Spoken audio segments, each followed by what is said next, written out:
Ave Maria in the Afternoon is a co-production of Ave Maria Radio and EWTN Radio and carried across the EWTN Global Catholic Radio Network.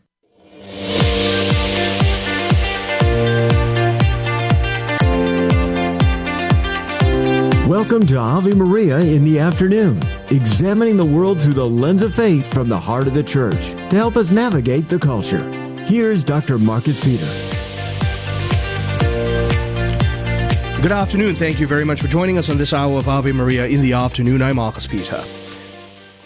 We are going to begin by talking with our friend Andrea Picciotti-Bayer of EWTN News, and we will talk about why America needs faithful Christians now more than ever. I've been sounding this battle cry for a while now, and Andrea has written a brilliant piece in The Blaze, and it has to do with some of the most pressing constitutional, philosophical, and theological debates of the past decade into the coming decade. This notion that we have a republic that's grounded on natural law and, frankly, biblical Judeo-Christian principles, and therefore rooted in a Christian moral worldview, and yet its foundations create for the avenue of religious pluralism, while hopefully holding on to a shared common moral paradigm. We are seeing the devolution of that.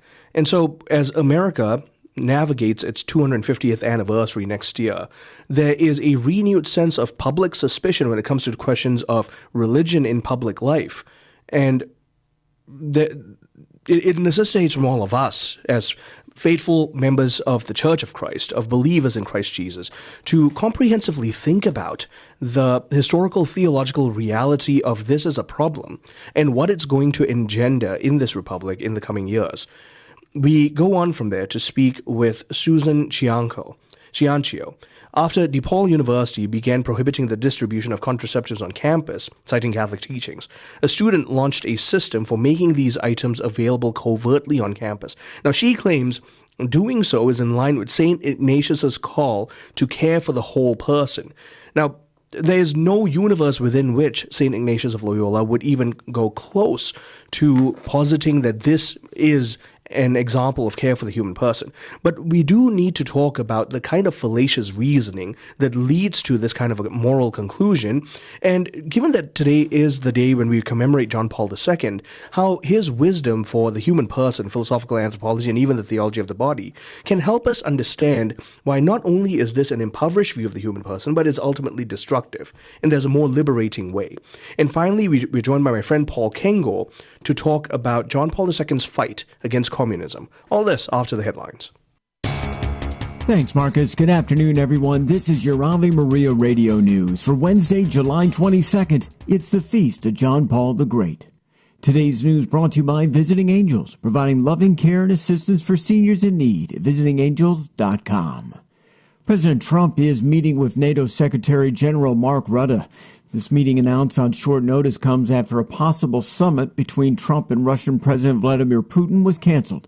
Trump spoke to Putin last week about efforts to end the Russian-Ukraine war. The Trump administration continuing to carry out strikes on alleged drug trafficking vessels. In a post on X, Secretary of War Pete Hegseth announced 2 alleged narco-terrorists were killed in the eastern Pacific Ocean. This marks an apparent expansion of the strikes, as they all previously happened within Caribbean waters. Hegseth said both terrorists were killed and no U.S. forces were harmed in the strike. The Trump administration considering a plan to restrict shipments to China of goods containing or made with U.S. software. According to Reuters, an array of exports ranging from laptops to jet engines could be limited in retaliation against Beijing's latest round of rare earth export restrictions. North Carolina has a new Republican-backed congressional map. The GOP controls the state legislature, and today the House passed a measure that would probably give Republicans an advantage in 11 out of 14 House seats from the state, up from the current 10. It's just the latest in the redistricting battle involving several states. A new bishop is going to be in charge of leading the Roman Catholic Church of Albany. Bishop-elect Mark O'Connell has been chosen for this role by Pope Leo XIV, and he'll replace Bishop Edward Schroffenberger. The 61-year-old O'Connell is the host of the podcast called Listening to Catholic Women, which can be found on YouTube. From your AveMariaRadio.net news desk, I'm Steve Clark.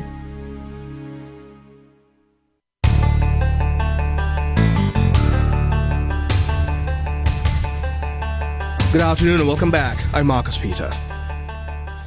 The American founding did not emerge from secular rationalism. In fact, it is the result of a synthesis of Enlightenment political philosophy, but also deeply Christian, deeply Judeo-Christian biblical anthropology and socio-political governing principles. Joining me to have a conversation about this is my friend Andrea Picciotti-Bayer. She is legal analyst for EWTN News and director of the Conscience Project. Follow her work at conscience-project.org. Andrea, so great to be joined by you again. How are you? I'm doing great, Marcus. How are you today? I'm well. I'm blessed and I am well. In all things, give praise to God. And as I think about the 250th anniversary of this great and blessed nation that I'm now able to call home so joyously, I also realize that we are squandering a heritage in its founding principles that we have taken for granted. I'd like to begin there. Yeah, no, I'm really excited about this conversation because I think that I've been having it with lots of my other friends, so it's nice to be able to have it with you, Marcus, who I consider a friend, which is basically the role of religion in American public life. Mm-hmm. And we've been hearing more and more because of events like the assassination of Charlie Kirk and this Trump administration's kind of welcoming of some evangelical and even Catholic leaders into different commissions looking at religious liberty. But in general, the culture seems to be kind of a reawakening to the importance of religion in individuals' lives, but also for the health of a society. And so it's really important that we have this conversation about what the founders allowed, what they encouraged, and what they were concerned about, especially as we're coming, to this great anniversary of our country's founding, because we're, to carry on the legacy of pluralism and of peace. I love that you highlight that and you say that in one breath because you say this in the same kind of ho-hum way in which the founders would say it. No, this is expected of us, right? But for some reason, today, we're so divorced from the intellectual heritage of the founders that what you just said seems to be so alien and foreign. And yet, no, religious pluralism is frankly an enshrined right that is a part of the Judeo-Christian framework. Absolutely. And I think, oftentimes I look back on some of the smoke and mirrors and confusion that I grew up in, this kind of over emphasis on the quote-unquote wall of separation between church and state, which it turns out we kind of were sold a bill of goods. That's not really what Jefferson was talking about, and that's not in the Constitution. And instead, the founders really saw that in order to be a thriving republic, the people needed to be moral, and to be moral, they need to be religious. Yeah. And so, contrary to, I think, the secularist approach of government needs to be hostile to religion and keep religion out, the founders really saw that there's a partnership that the government and churches have, almost putting more of the burden on the government to stay out of the affairs of the church, but really allow the church, because individual belief matters so much, to flourish. That quote from Jefferson's letter to the Dansbury Baptist Association is so often taken out of context. And therefore, in order to do that, you have to ignore what other framers and founders said during the time of the founding. So, you've got Adams's letter to Jefferson where he says the general principles on which we achieved independence were the general principles of Christianity, or Washington's farewell address, religion and morality are indispensable supports. Even the Northwest Ordinance, religion, morality, and knowledge are necessary to good government. It's very clear that this concept of the Christian religion, the biblical religion, is the driving ethos behind how a society ought to be governed in accountability to a higher order. Absolutely. I mean, it is kind of curious. We should always be aware that the founders were individuals with their own unique gifts that they brought to our nation's founding, but to elevate Jefferson as being the only voice that we listen to, and to misconstrue his words when he was really trying to assure the Danbury Baptists that, hey, the government isn't going to get into your internal affairs, is just a mistake. What's lovely is that more and more religion historians are coming and basically offering greater evidence to help us really understand the richness that the founders thought that religion brought to American society, and kind of help us to reassess and correct ourselves. What's wonderful is this is also happening at the time where the Supreme Court is reassessing and correcting jurisprudence, especially when it comes to the religion clauses that weren't consistent with the original intent of the founders. This idea of originalism guiding their interpretation of the Constitution. So I think we're at this like great moment where the history and scholarship is really being a resource for the judges that are more and more open to it. And this third prong where more and more Americans are really getting serious about their faith. I mean, forget about discussion of the nuns, N-O-N-E-S's. Mm-hmm. Let's really look at the fervor by which many Americans of faith really hold strongly about their faith identity in their lives. And they're wanting to bring that into what they're doing.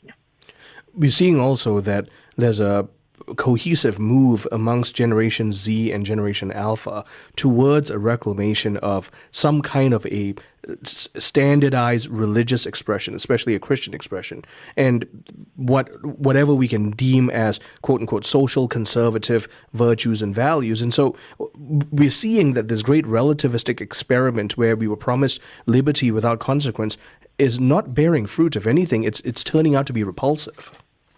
Well, I think it's repulsive, and I also think we can pat ourselves on the back a little bit that we're doing a better job at catechizing. Right. You know, we're really engaging with young people who are curious about faith, and we're giving them the richness of, especially in our tradition, faith tradition, the richness of the Catholic intellectual tradition, helping make sense of this. I mean, today is the great feast day of St. John Paul II, and it's really wonderful to think about what he was able to offer in his life and in his teachings to kind of help this current generation, like you said, Gen Z and Gen Alpha, really be able to be Catholics fully alive in a way that I think at least my generation was treading water a little bit more than we were crossing the lanes of the pool. So you're right that people without faith seem to be floundering, and those that have faith are giving a lifeline to the people around them. Yep. And that's why it would be disingenuous on the part of those of us who have faith to take a look at the good that actually is happening and to point to its particular figures in administration and go, well, you know, this person claims to be the face of Christianity, but that basically the complete caricaturization of the fact that there is a turn towards religious liberty that is going to engender a greater sense of virtue and freedom in the Republic again. Absolutely. I mean, the face of Christianity is our Lord Jesus Christ. Amen. Right? We want to show that face through our works, and we also don't want to lower the mission of the church, which is the salvation of the souls, into issues of a temporal nature. Right? We don't want the government to be imposing Christianity. We want Christianity to be proposing itself to people, and the government allowing it to do so. Yep, I couldn't agree more. Andrea, I love this piece. You can find it on The Blaze, Why America Needs Faithful Christians Now More Than Ever. And like you were saying, this is a truly important conversation. Thank you for having it with us. Thanks for having me on, and have a wonderful rest of your day. You too. My guest has been Andrea Picciotti-Bayer. She is legal analyst for EWTN News and director of the Conscience Project. Once again, you can follow her work at conscience-project.org. And we've been talking about the reality that we've got a lot of rhetorical problems that we're facing in the public sphere, especially from... Okay, so we've got issues with people who don't know enough to have the opinions, and so those of us who have the fullness of truth in the Catholic faith ought to be the ones sharing this fullness of truth, celebrating the good that's happening, and driving us towards faith in Christ Jesus and the transformation of the Republic. Stay tuned. I'm Marcus Peter. Do you own popular index mutual funds or ETFs? If so, you're automatically own shares of companies that conflict with your moral beliefs. Ave Maria mutual funds are managed to conform to pro-life and pro-family values. Long-term investors can invest in the no-load Ave Maria mutual funds. The experienced professional portfolio managers make decisions based on investment fundamentals and pro-life values.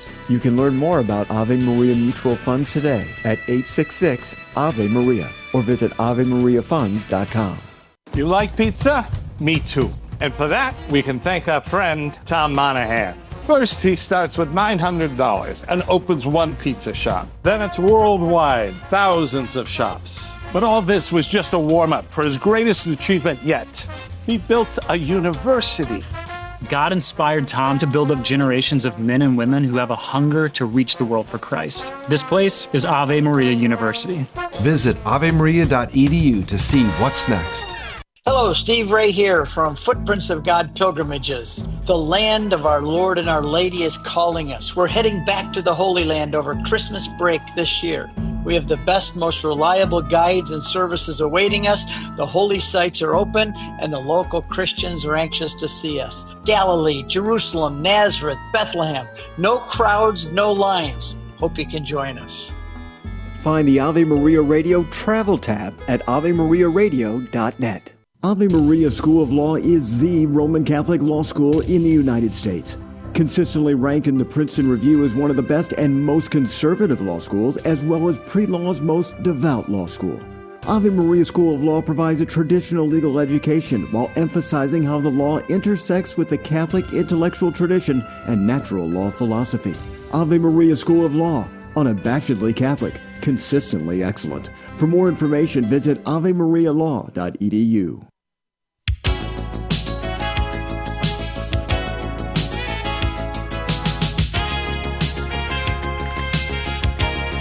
Good afternoon and welcome back. I'm Marcus Peter. DePaul University prohibited the distribution of contraceptives on campus for logical reasons. It's a Catholic university, and therefore it cited Catholic teaching in doing so. One of its students launched a system that made contraceptives ubiquitously available on campus in a covert manner. So it was surreptitious. She claims, when it was discovered, she claimed that doing so was completely in line with what St. Ignatius of Loyola was calling his faithful to do, which is to care for the whole person. Susan Ciancio joins us to talk about this. She's a graduate of the University of Notre Dame. She's worked as a writer and editor for nearly 19 years, 13 of those being in the pro-life sector. And currently, she's the editor of American Life League's Celebrate Life magazine. Susan, thank you for joining us. How are you? Oh, I'm doing well. How are you, Dr. Peter? I'm very well, thank you. Thank you for penning this piece. I want to commend you on the charity with which you engaged this otherwise untenable position. And I think that's an important place to begin, that we have come to a point in morality where someone can make that moral conclusion and guise it under a pseudo-Christian facade. Exactly. It's so sad. And, one of the things that struck me as I was reading the story and, one of the girls was almost boasting that her mother had taught her about contraception because she's a nurse. And she acted like that was something that was just to be commended. And I thought, maybe there are just so many young kids these days that are just ignorant to the fact that not only does, birth control have a lot of physical problems, that it can cause cancer and depression and, a whole host of physical problems, but the mental problems as well, and along with the fact that it can be an abortifacient. Right. I think people just don't know. Given the ubiquitousness of information being made available, I've sometimes flip-flopped between the people just don't know because of the narratives that are put out there, but also the people just don't care because the reality of whether that is life in the womb from the moment of conception is still one of those tenuous issues in the pro-choice sphere they don't want to acknowledge. And so I wonder if there's a bit of that going into the conversation as well. Oh, absolutely. I think a lot of people would think that, oh, it's just, a clump of cells at that stage. And, they don't understand that a human being is created from the moment that the sperm fertilizes the egg. And they think it's so small and it doesn't matter because the size is just something you can't even see. Mm-hmm. And so they put it out of their mind and they think, well, I'm going to do what I want to do anyway. It's my body. And that's really the belief that so many young people have today, is that their happiness and their momentary pleasure takes precedence over the life that is created.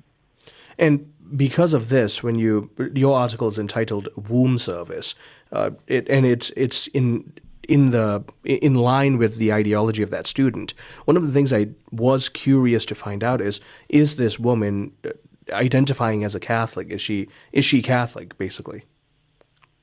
I looked through the article and I didn't see that she admitted to being Catholic or not. She did at one point say that there are so many people at some of these Catholic universities who aren't Catholic, and so she hoped that the Catholic universities would admit to that and allow them to do whatever they wanted to do, essentially go against Catholic teaching, even though it was a Catholic university. Right. So saying that they don't have to uphold Catholic teaching at this Catholic university. Which then leads us back to the question of the Catholic doctrine on the matter. When the Church pronounces on questions of contraception, and therefore the dignity of the body of the woman, the body of the man, and the wondrous sanctity of sexual intercourse between bride and bridegroom, it's not doing this from a place of control and tyranny. This is a place of recognizing the reality of the matter and enshrining it in what Christ has revealed to us to be true, good, and beautiful for the human person.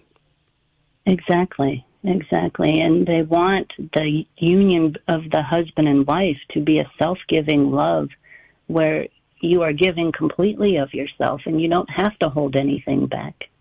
That's the beauty of it. Yep. And therefore, when we take a look at the dangers of hormonal contraception, like you mentioned, it is quite frankly the case that many people don't have a concept of what's going on. So if you could just briefly speak to the fact that any form of contraception is going to be detrimental, especially to the body of the woman, but hormonal contraception brings with it very particular detriments. Yes, it does. There are so many side effects, including cancer, depression, blood clots, mood changes. There's a book that I did a review on a couple years ago called This Is Your Brain on Birth Control, and it was written by a secular psychologist who very frankly stated that she was pro-birth control, and she said once she started doing all these studies and realizing how it changes the woman's body, that she would never use birth control again. One of the quotes that she used in the book was, "Changing women's hormones changes women. You're a different person on the birth control pill than you are when you're off."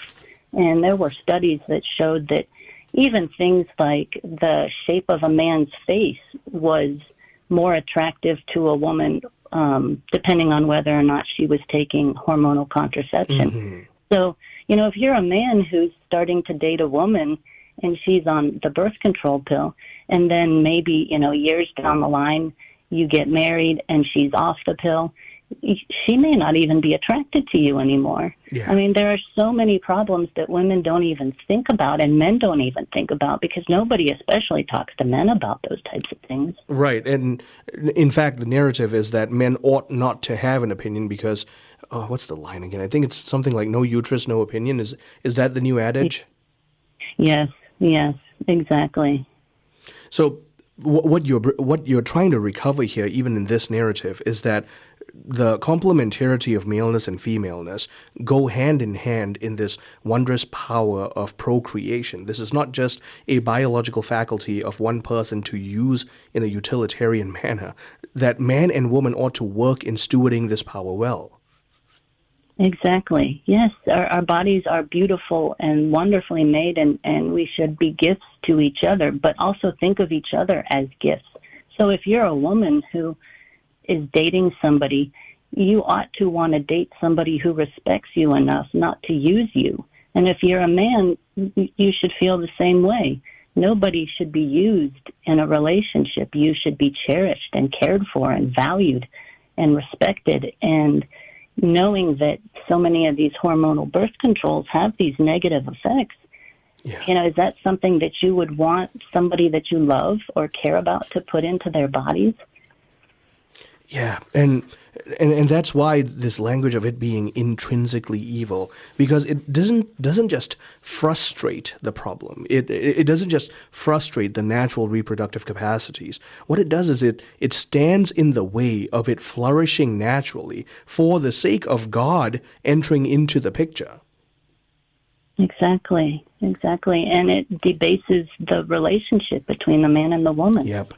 And by virtue of that, also it debases the view of marriage and therefore society's desire to protect the flourishing of the nuclear family, which we've seen.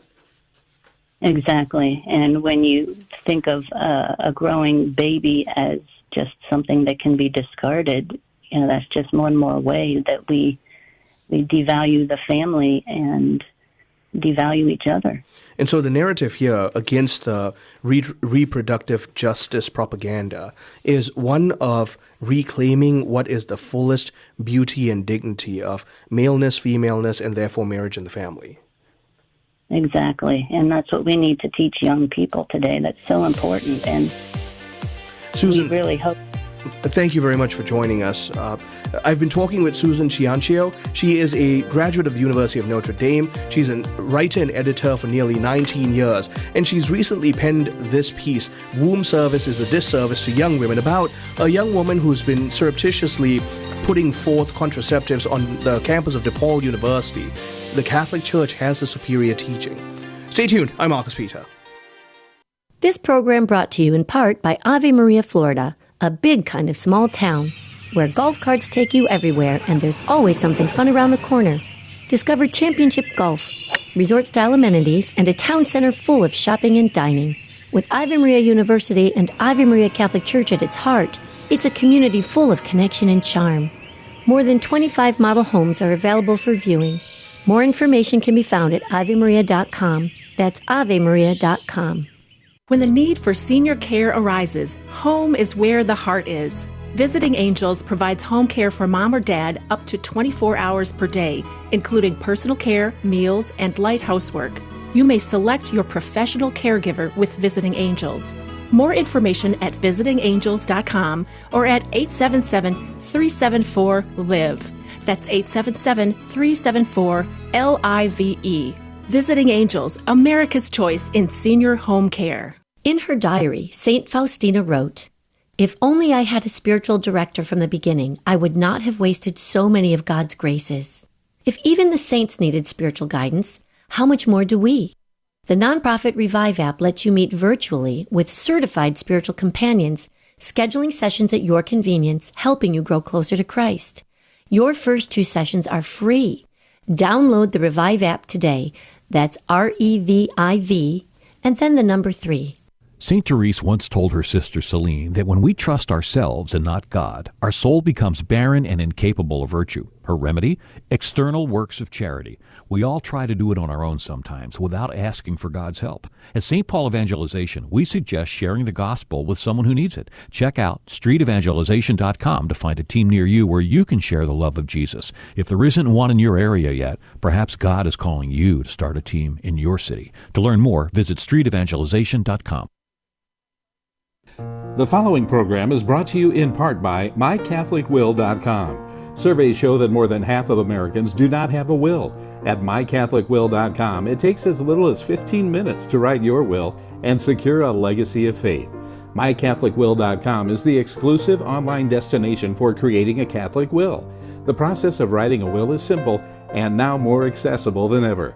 mycatholicwill.com, a legacy of faith for those you love. It's time for Family Man with Dr. Gregory Popcak. St. John Paul's theology of the body teaches us that having healthy relationships means cooperating with God's design of our bodies. Research tells us that kids' brains can't learn and integrate new behaviors when they're stressed, upset, distracted, or scared. Have you ever felt like everything you tell your kids goes in one ear and out the other? Well, Are you telling them those things when they're stressed, upset, distracted, or scared? That might be your answer. Discipleship discipline, an approach inspired by St. John Bosco, gives parents strategies to help their kids calm down first, so they can learn what their parents are trying to teach them. Discipleship discipline is an important part of the liturgy of domestic church life. To discover more ways your family can celebrate the liturgy of domestic church life, check out the newest editions of Parenting with Grace and visit CatholicCounselors.com. I'm Dr. Greg Popchak, but you can call me Family Man. To discover more ways faith can enrich your life, visit CatholicCounselors.com. He is only one of 4 popes honored as the Great. Matthew Bunsen and the Doctors of the Church. St. Leo I was pope at a time when Roman civilization was being overrun by barbarian armies. He stood as a light in the darkness and even saved the city of Rome from destruction by Attila and the Huns. Leo died in 461. For more about the Doctors of the Church, visit doctorsofthechurch.com.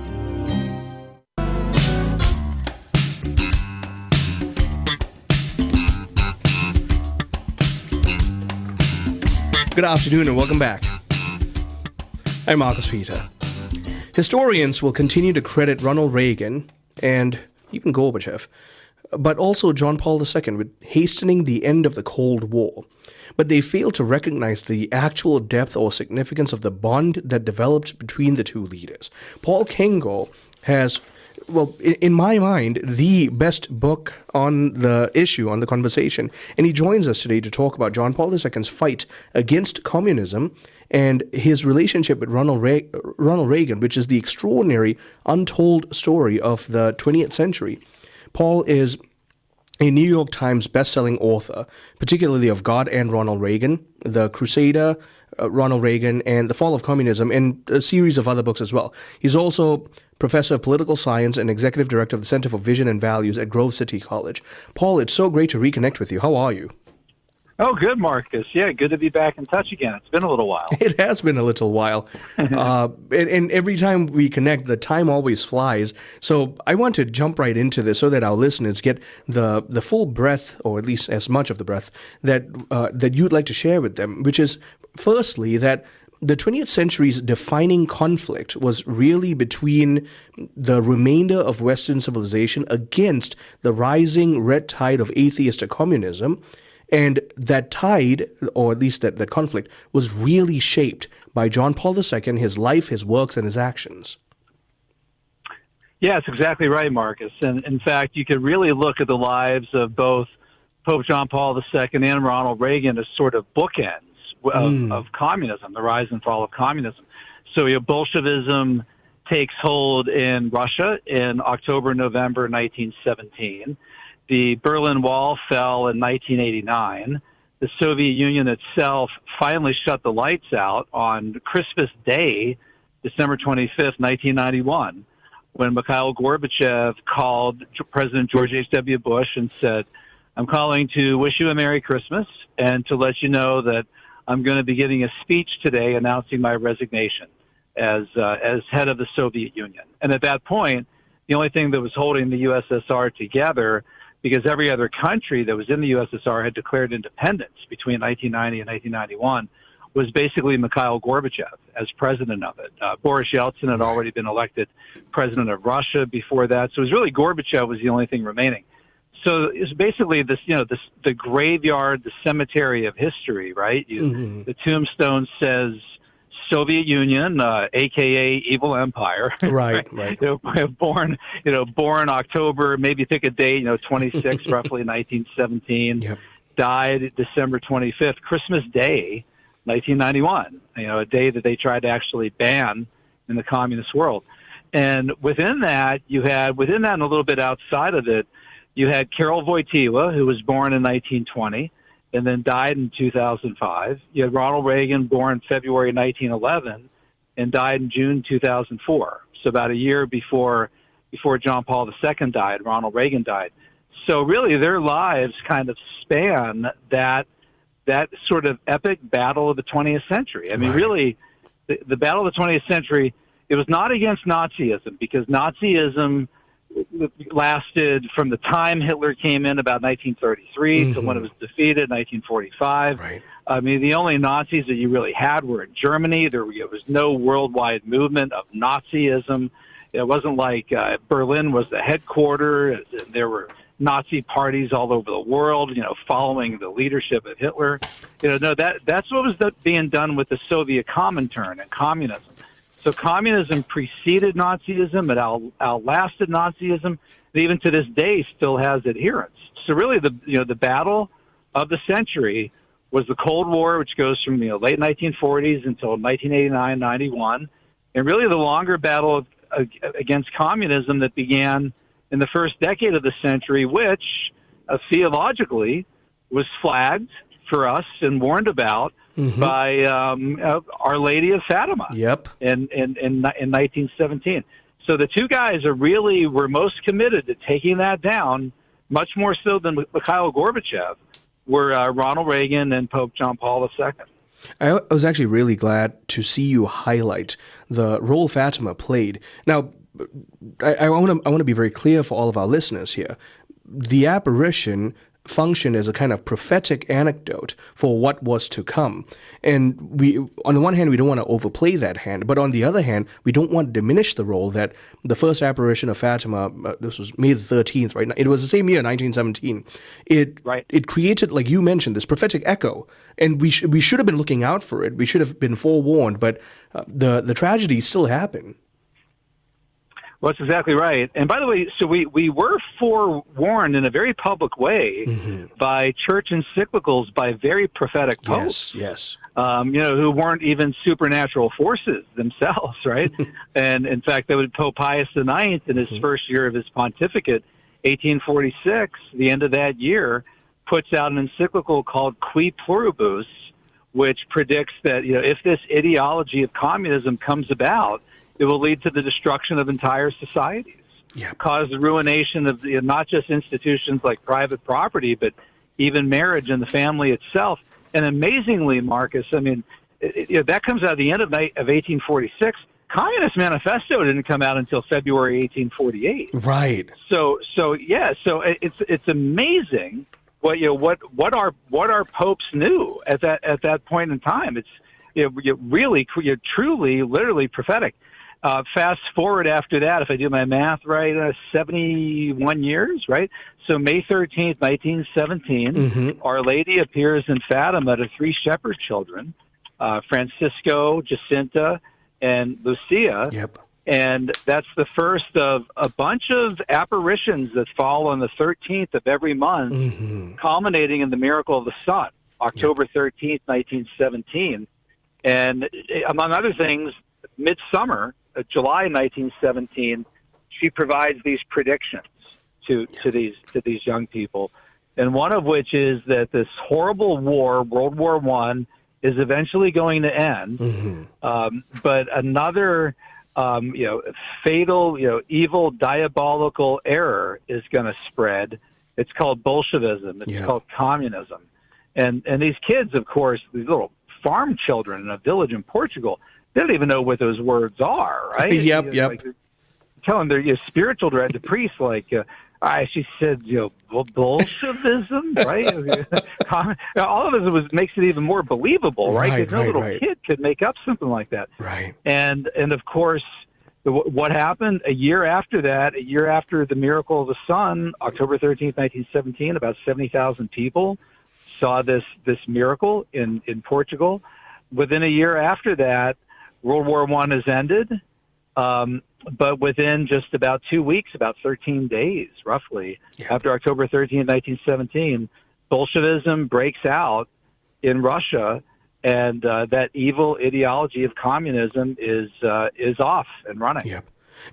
We're running out of time in this segment, but Paul, we would be remiss if we didn't also touch on a crucial point that you make pertaining to the Bolshevik revolution, which is that Marx, in his manifesto in Das Kapital, his push was for a global takeover with the communist perspective. And so what the Bolsheviks were doing, and eventually the USSR, especially with its massive expansion of its reach in the Soviet bloc, all of this was being faithful to what Marx was calling for them.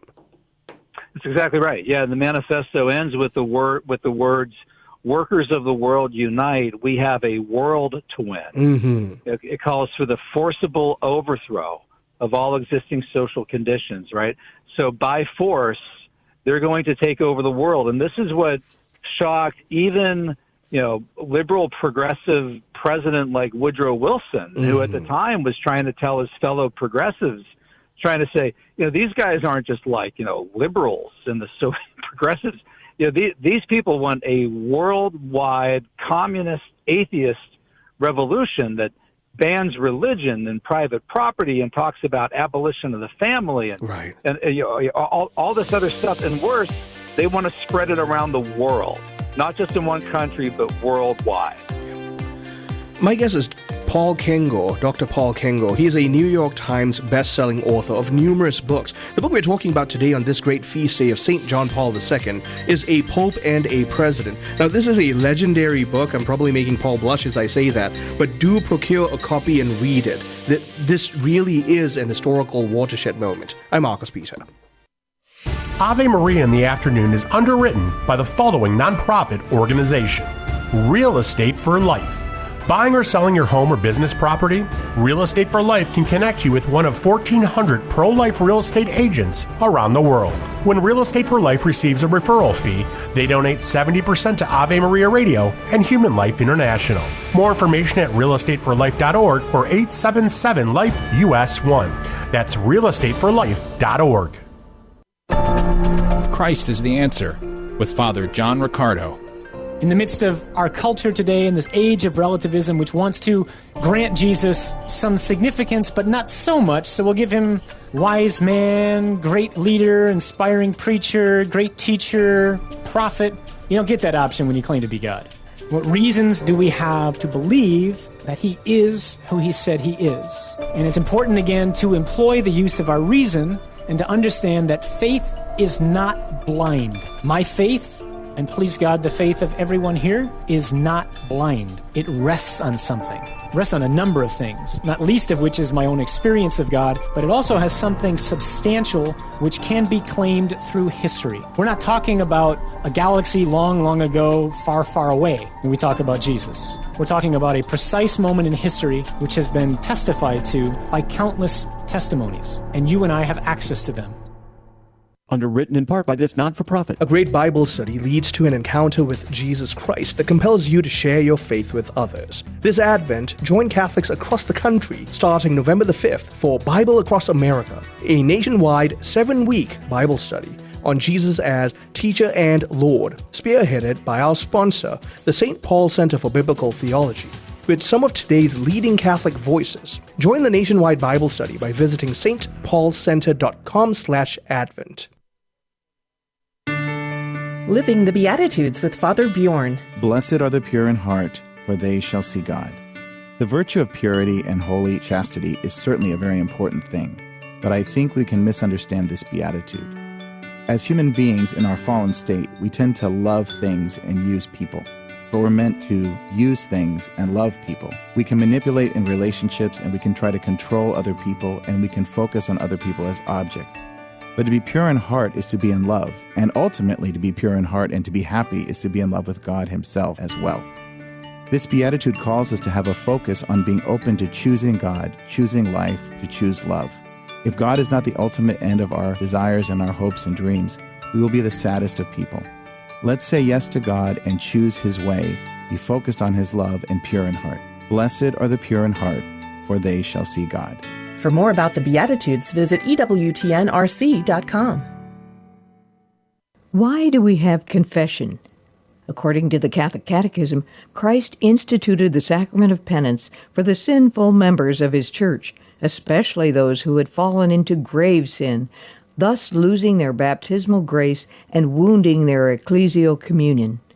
Over the centuries, the administration of the sacrament has evolved. In the early church, penitents guilty of particularly grave offenses such as idolatry, murder, adultery, were required to do public penance, sometimes for years before receiving reconciliation. In the 7th century, Irish missionaries, inspired by Eastern monastic tradition, brought the practice of private penance to Europe. This effectively ended public penance before forgiveness, making the sacrament essentially between penitent and priest, as it is today. This is Peggy Stanton, and this has been the Order of Malta's Minute with the Catechism.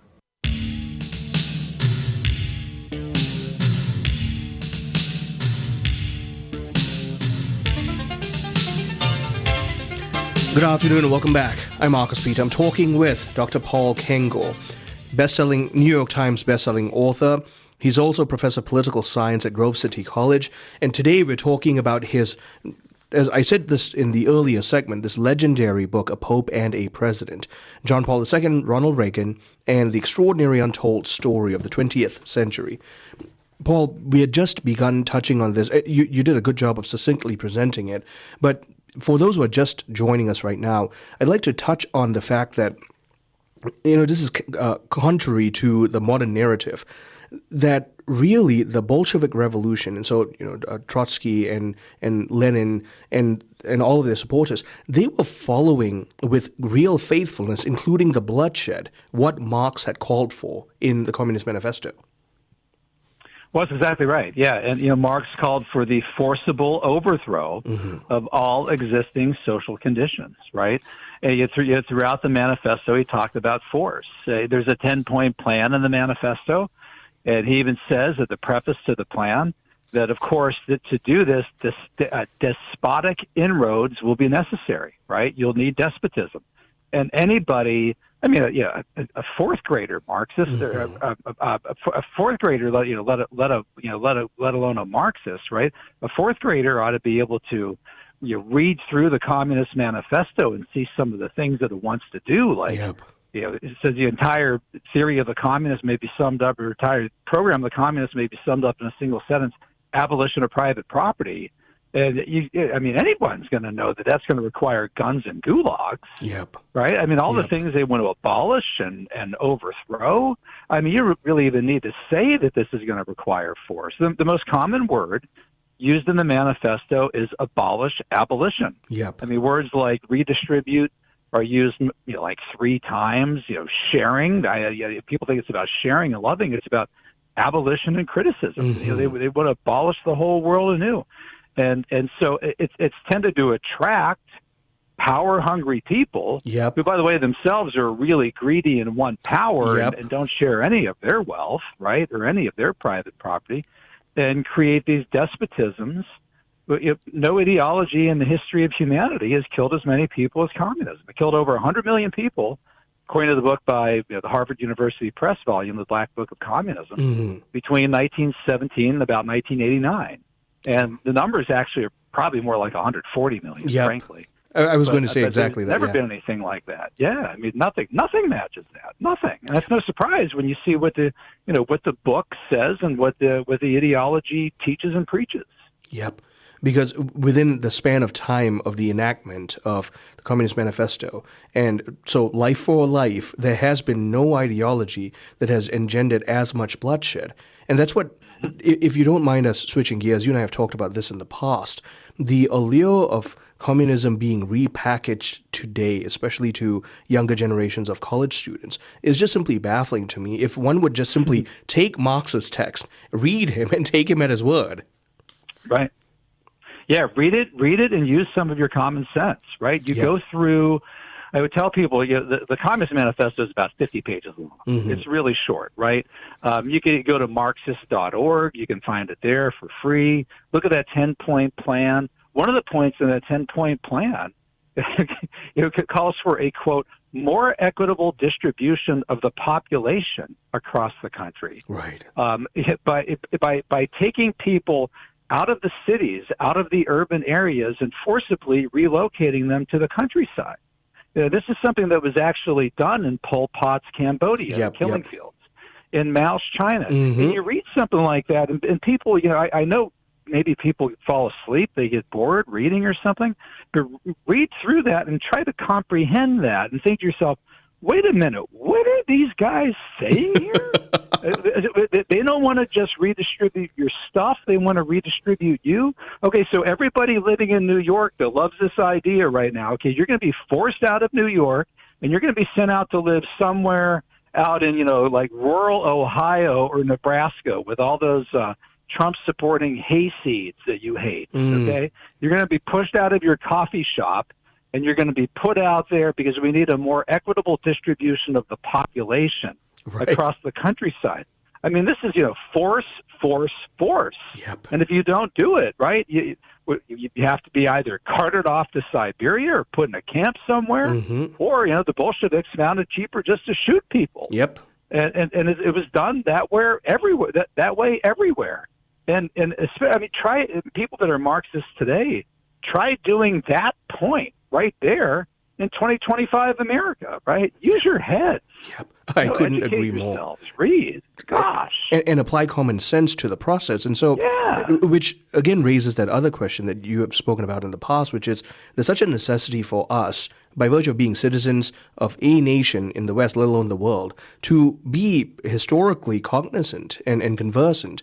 And so going back to what you were saying earlier, you've got Bolshevik Russia, and then Lenin dies in 24, and then you get this power struggle because you've got two competitors who want to skyrocket Lenin's vision with their own odious desires and circumstances, and these are Trotsky and Stalin. We all know who won. And then you see now this great development of what becomes the USSR and the Soviet bloc. Tell us about what Reagan and Wojtyła were going through during that time. So the communists immediately set out with their Comintern, the Communist International, which is founded in Moscow in March 1919. They set out right away to create communist parties, one in every country in the world, controlled by Moscow, and to foment revolutions. And by the way, one of the ones that they started was in Poland in 1920, and they were stopped at the miracle of the Vistula, the very year. In fact, the communists were coming in from Russia as Karol Wojtyła's mother was giving birth to him at that point. They were actually stopped there. They were defeated there. And Lenin really pretty much popped the cork when that happened. I mean, Lenin almost lost his mind with rage that the Poles had stopped him in 1920. So there's a delay of a couple of decades, and then after World War II, to quote Winston Churchill, right, an iron curtain has descended across the continent, right? They take all these countries in Eastern Europe that the Nazis had occupied, that Stalin had occupied, East Germany, Poland, Czechoslovakia, Hungary, all these great historic countries that, up and down Central and Eastern Europe. And one of those countries is the home of Karol Wojtyła. So he's made a priest, and his time in his late 20s, he goes from serving, one totalitarian master with the Nazis to the Soviets. So they just swap out one dictator for another, and this one stays a lot longer until 1989. He becomes Pope in 1978, which the Soviets were just apoplectic. I mean, absolutely could not believe that the cardinals would pick. The Pope's supposed to be Italian. There's been 455 years consecutively of nothing but Italian popes. Now they picked the first Slavic Pope ever, first one ever out of Poland, right smack out of the middle of the communist bloc. One of the people who was not apoplectic but ecstatic was Ronald Reagan. And Reagan thought, hallelujah, I can't believe this, right? Here I have this plan I'm talking about, not elected president yet, to knock down the Berlin Wall, which had been a goal of Reagan already for about 10 years at that point. Reagan had first expressed that in the 1967 debate with Bobby Kennedy, of all things. And Reagan thought, well, but how am I actually going to do that when I get in power? Well, now to have a Polish Pope of all things, Reagan thought this is quite literally a godsend. This is divine providence. So he worked to get elected and eventually did. And then very shortly after he got elected, he was inaugurated January 20th, 1981. He encounters a would-be assassin's bullet on March 30th, 1981, almost bled to death. And then just a few weeks after that, on the feast day of Our Lady of Fatima, May 13th, 1981, John Paul II was shot, smack in the middle of St. Peter's Square. He almost bled to death. And the two of them had wanted to meet from the very beginning as soon as Reagan was elected. Now they had to put off plans for a little bit, but eventually, June 1982, they met at the Vatican, and alone for about an hour, about 50 minutes at the Vatican Library, speaking in English. The Pope spoke several languages, and they said to one another that they believed that God had spared their lives for a special purpose, which they believed was to work together to take down and peacefully defeat atheistic Soviet communism. I want to ask if we can backtrack a little, especially during that era of the 30s, 40s.